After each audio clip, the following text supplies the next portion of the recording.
Hi there. Here's the third video for week 11 from our Sound Advanced Topics class. And of course, we're gonna add some sound to this fun little cube that we're rotating and moving around.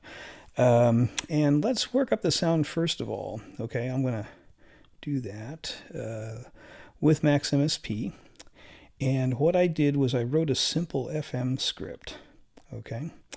And basically, I can control the carrier and the modulator and the index in real time, which will alter the sound characteristics of the FM synthesis algorithm coming out. I'm not going to go into that. You can look it up online.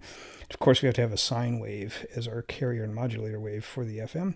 And this is what it sounds like. Okay, I just started up here. And then this is the modifying the carrier, modifying the modulator, then modifying the index.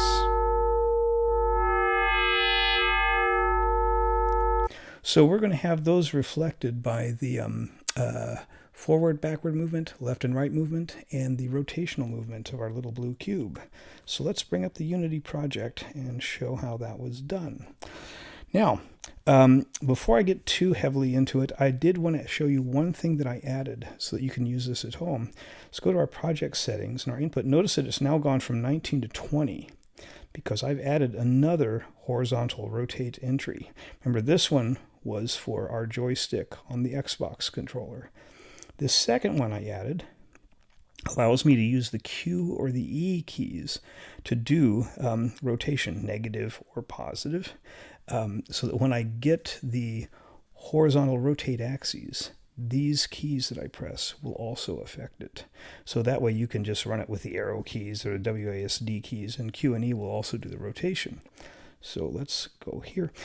Now what I did was I added a game object that I called FM Sound, made it an audio source of course, and added all the URT mix stuff that we needed. And let's just take a look at the code for that, okay? Pretty straightforward. This is all the stuff you normally do. You know, find the RTCMX main function, initialize it. And then I sent the score, and the score, I did all these make connections. That's to allow the P field control. Those are what those sliders were doing in the max patch. And then I created a new function that I made public called setFMParams. And I'm going to give it 3 values. The carrier freq, C freq, the modulator frequency, M freq, and the index that I'm calling dex. Then I'm going to set the P fields, 1, 2, and 3, which I've declared up here, 1, 2, and 3, with those values. And those values are going to come from our rotational axes. Okay, and the rest is just, making the sound. Well, let's see how I did that. Really simple. Okay, first of all, I declared 3 variables that will be, stash and active through this whole class. The carrier freq, the mod freq, the index, and I set them to some default values here. And then down here, this was all the stuff we've done already about getting the axes and everything like that.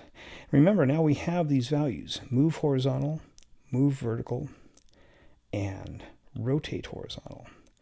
All I did was scale them appropriately and add them to the carrier frequency, the modulator frequency, and the index, or subtract them, and get values that then made kind of sense for the FM algorithm. You can print them out if you'd like to see them. Then I simply called that fms.setFMParams, and FMS points to the FM Sound game object. So by getting that, then I can get that function and send it those values. So this is going to happen when I play the game here.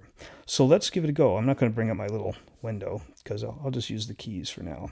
And you can hear this is just loads and loads of fun. Okay, so here we go. Start it up. Move it. Now rotate it.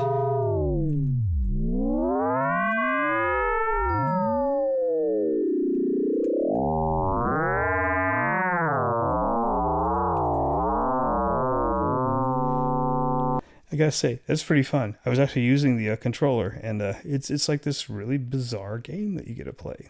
And isn't that what we're here to do? Okay, I'm going to stop this and we're going to talk a little bit about buttons, and then we'll go on to some open sound control stuff.